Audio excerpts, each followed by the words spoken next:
자, 이곳은 삼호직고개인데요. 백제 사신들이 능어대를 통해서 중국으로 혹은 일본으로 동아시아 일대로 사신들이 되어서 가기 위해서 넘어야만 했던 그런 마지막 고개라고 알려져 있습니다. 삼호직고개는 백제 사신들이 저 멀리 이별고개에서 손을 흔들고 있는 가족들을 위해서 잘 다녀올게, 잘 있어, 잘 다녀올게, 걱정 마, 이렇게 소리를 질렀다고 합니다. 그래서 3번 소리를 쳤다 그래서 삼호현, 삼호제 이렇게 불렀는데, 그것이 이제 삼호제고개 혹은 삼호지고개라고 불립니다. 혹은 가족들과 이별하는 것 때문에 가족에 대한 사모함이 너무나 사모쳐서 사무치고 그 사모함이 커서 삼호직고개라고도 불렀다고도 합니다. 백제 사신들만 넘어다녔던 게 아니겠죠. 그 옛날 고대로부터 지금까지 이 문학산을 남북으로 위에는 지금 미추홀구고요. 이 문학산 남쪽은 연수구인데 이 양쪽의 주민들이 오갔던 그런 중요한 교통로입니다. 조선시대 때 우리 연수구는요, 인천 도호부의 10개 면 중에서 가장 인구가 많은 곳이었습니다.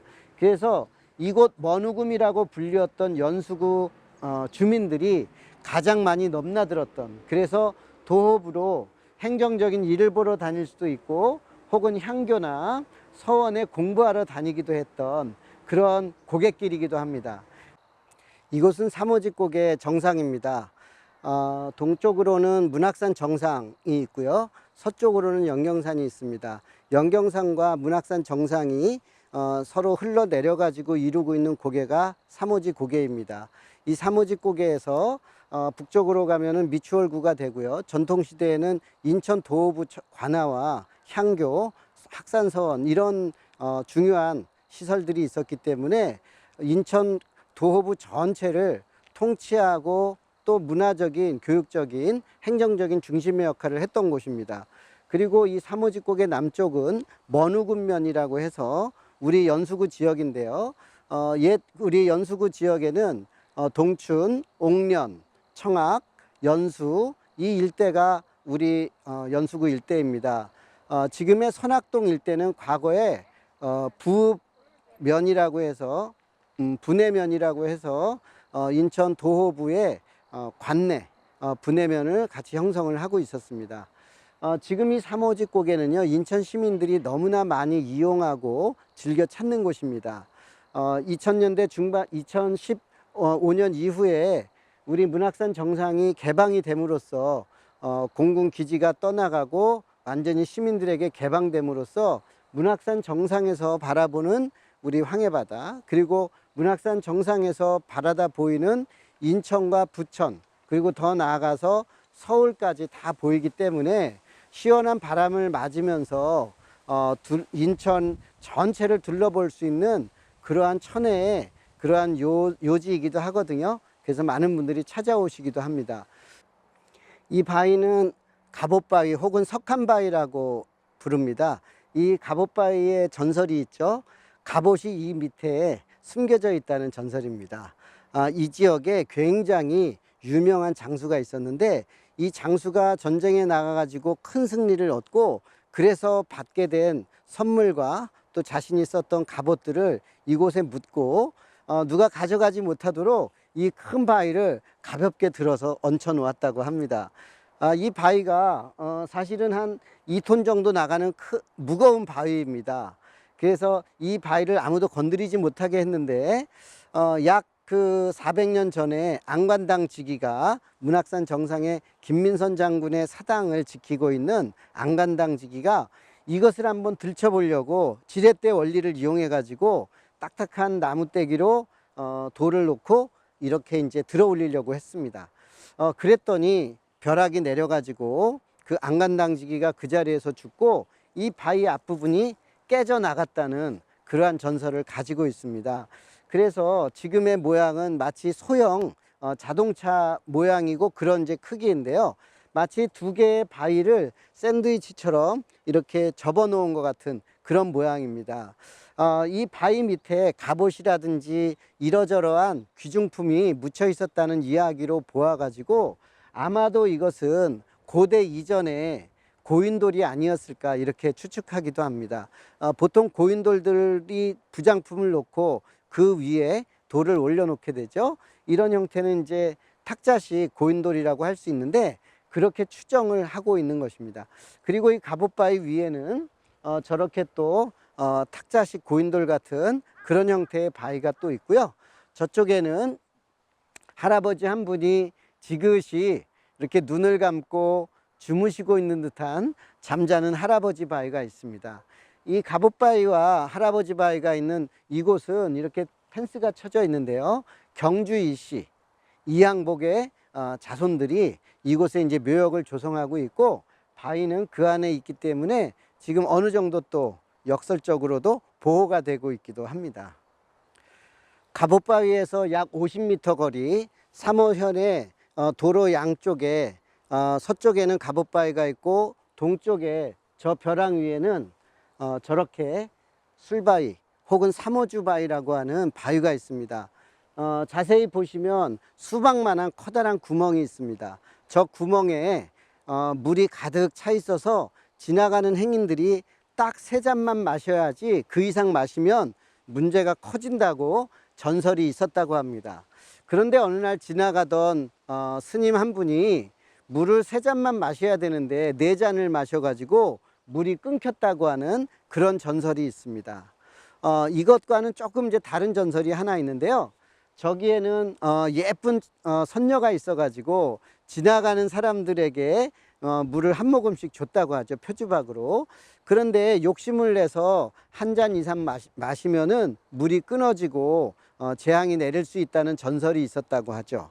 그런데 사람들은 그런 것을 잘 지키고 있었는데 어느 날 지나가던 중이 막 선녀를 졸라가지고 2잔을 마셨다는 거예요.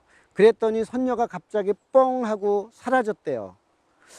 그래서 이 선녀님 어디 갔을까 하고 그 구멍을 들여다 보니까 구멍에 가득 차 있던 그 물이 없어졌다는 거죠.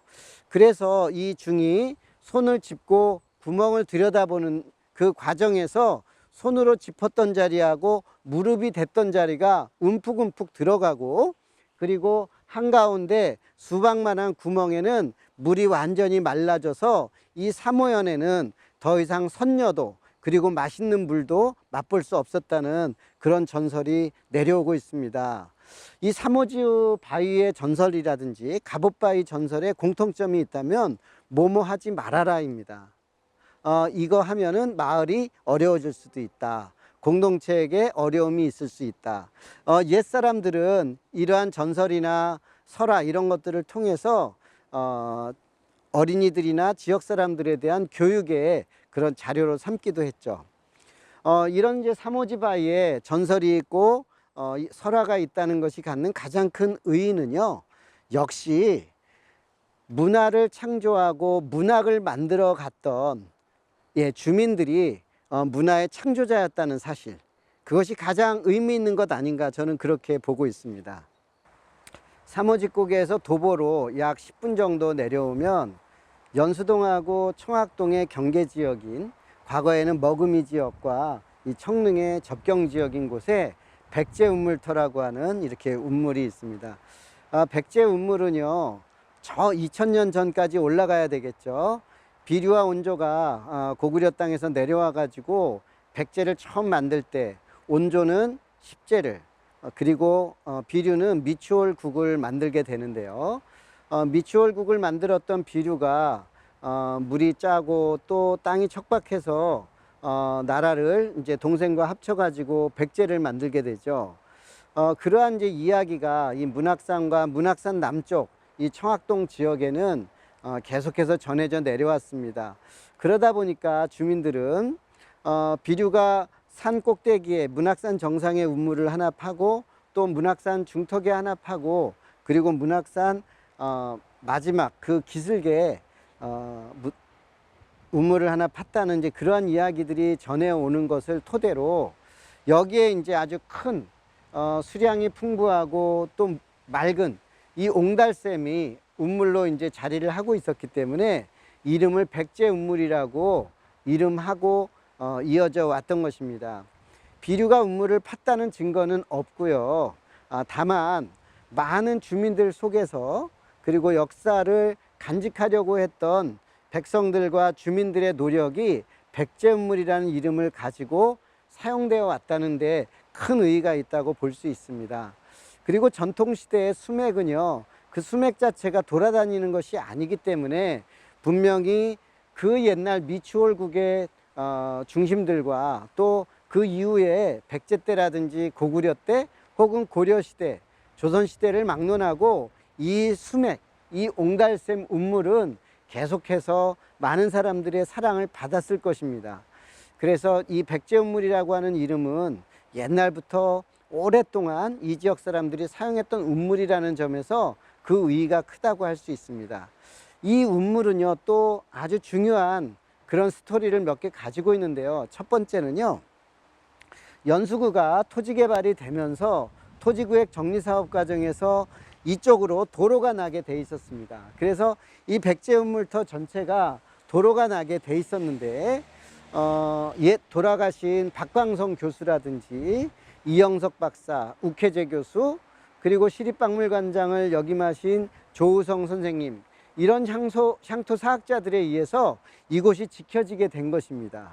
그래서 1980년대 말에 도로가 나려고 했던 이 지역을 이렇게 보호해서 운물 형태를 유지할 수 있도록 했습니다. 그리고 이 땅을 가지고 있었던 이 지역의 최영식 선생님이라는 분이 함께 협조를 해서 이 운물을 지켰는데, 이 운물 주변에 약식 그 지표조사를 했는데요. 돌 그물추라든지 돌 화살촉 혹은 빗살무늬 톡이라든지 이러한 그 고대와 선사시대를 연결하는 그러한 유물들이 나와서 상당히 주목을 받기도 한 그런 자리입니다. 자, 백제운물터 조그만 이제 작은 소공원 뒤에는 담장 밑에 이렇게 또 의미 있는 비석이 하나 서 있습니다. 이 비석도 아주 뜻있는 사연을 가지고 있습니다. 이 비석이 세워진 것은 1999년입니다. 당시에 인천 시민상을 받으신 수상하신 이영석 박사님께서 200만 원이라고 하는 상금을 받으셨어요. 그래서 그 상금을 기부하셔가지고 이 백제운물터가 이대로 방치되지 않도록 여기에 기념비를 세우자 해서 이영석 박사님이 이 돌을 구입해 주시고, 그리고 여기에 시립박물관장님을 역임하셨던 조우성 시인님께서 글을 써 주셨습니다. 그리고 여러 이제 향토사학자들이 연수구청장, 당시 신원철 구청장께 요청을 하고 건의를 해가지고 신원철 구청장께서 이 운물터를 훼손되지 않도록 펜스를 쳐주고 그 펜스 앞에 이 비석을 세웠습니다. 그래서 이 비석에 조우성 선생님이 쓰신 글이 비류의 이야기와 그리고 주민들이 이 운물을 얼마나 사랑하고 또 백제운물이라는 이름을 가지고 전승해 왔는지를 보여주는 글을 기록하고 계십니다. 그래서 여기 보시면 문학산에는 삼국시대에 새샘이 있는데 정상의 비류샘, 이곳의 백제우물, 산 밑에 있는 용담이 그것이다. 사실 이제 요 내용이 이제 검증되지 않았다라고 해서, 그래서 이 바위, 이 운물 공원의 이제 뒤쪽으로 옮겨진 것 같습니다. 어쨌든 이곳에 오시면 이 비석도 꼭 한번 관람을 하시면 의미가 있지 않을까 생각을 합니다. 백제운물터가 이렇게 예쁘게 다시 단장을 하게 된 것은 2018년의 일입니다. 연수구청에서 3호지 고개에서 저기 옥련동 능어대 한나루까지 이어지는 백제 사신들의 코스를 역사, 문화, 학습 길로 조성을 한 것이죠. 그런 과정에서 우리 백제운물터를 이렇게 소공원화 시켰습니다. 이 소공원화 시키기 전에는 이쪽에 이제 물 웅덩이가 하나 있고 펜스를 치고 있었는데, 지금처럼 예쁜 꽃담으로 이제 둘러가지고 누가 봐도 좀 아름다운 모양을 갖게 만들었습니다. 지금 이제 운물의 모습이 있는데, 저 운물의 모습은 이제 약간 좀 현대식이 되긴 했지만 상징적이라고 보시면 되겠고요. 그리고 옛 백제 운물이 있었던 옹달샘형 운물은 그 자리는 이제 좀 메꿔져서 아쉽습니다만 그 자리에는 늘 수맥이 있다 보니까 여기가 운물터구나라는 것을 누구나 보면 알 수 있게 되어 있습니다. 이처럼 우리 그 청학동은요, 백제 우물을 가지고 있고 500년 이상 된 느티나무를 가지고 있고, 그리고 백제 사신들이 왕래했던 삼오직고개와 여러 전설들을 가지고 있습니다. 뿐만 아니라 경주채 씨들을 중심으로 한 이 시족사에는 지역을 지키고 또 아름다운 문화들을 유지해 왔고, 특별히 백제 우물을 중심으로 혹은 느티나무를 중심으로 서로가 협력하고 서로가 돕는 그런 문화를 유지해 왔고요. 그것이 오늘날의 마을과 이웃 운동으로 이어져서, 그래서 새로운 마을 문화 운동에 대한민국의 모범이 되는 그러한 모습을 펼치고 있습니다. 그래서 매년 느티나무 아래에서 마을 축제를 열고, 그런 축제 때마다 이 백제 우물터와 느티나무, 삼호연, 여러 가지 청학동의 자랑거리들이 다시 한번 재조명되는 그러한 행사들이 이어지고 있습니다.